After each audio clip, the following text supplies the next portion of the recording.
Dahil natalo ng mga Montenegro ang Guerrero, wala ng sapat na dahilan ang mga Guerrero sila Roberto para pagtakpan pa ang mga iligal na gawain ni Ramon. Gusto ni Roberto na sabay-sabay silang bumulusok pababa. Lumabas na ang resulta ng botohan at panalo itong si Tanggol, bagay na ikinatutuwa din ito ni Julio. Ngunit itong si Olivia ay nagawa pa rin itong magpanggap na wala siyang ginawang kababalaghan. Alam na ni Ramon na anumang oras ay lulusubin sila ng pamilyang Guerrero dahil alam niya na hindi matanggap ng nasabing pamilya ang kanilang pagkatalo. Kahit inihanda ni Ramon ang kanyang mga tauhan pero kukulangin ang mga ito kahit naudlot ang kanyang plano na isa-isahin ang mga kaibigan ni Tanggol. Bagkus kinausap ni Ramon itong si Tanggol ng tapatan at sinabi ni Tanggol na handa umano niyang ipagtanggol ang kanyang pamilya lalo na umano ang kanyang mga kaibigan. Samantala sa kabilang banda, kumilos na rin itong si Roberto para bumagsak ang mga Montenegro.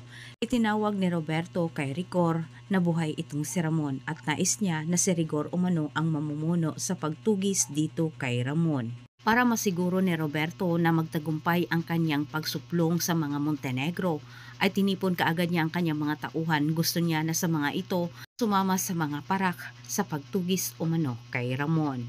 Samantala, kampante naman itong si Rigor na mahuli na niya itong si Ramon. Anya nito, gusto na umano niyang tulukan ang kasamaan ni Ramon at Tanggol. Ngunit sa kanyang plano, may hadlang naman dito itong si Hector. Mga oras na iyon, agad namang tinimbrihan ni Hector itong si Tanggol na ilayo umano itong si Ramon dahil paparating na umano ang kanyang mga tauhang parak para lusubin ang mansyon ng mga Montenegro at hulihin si Ramon.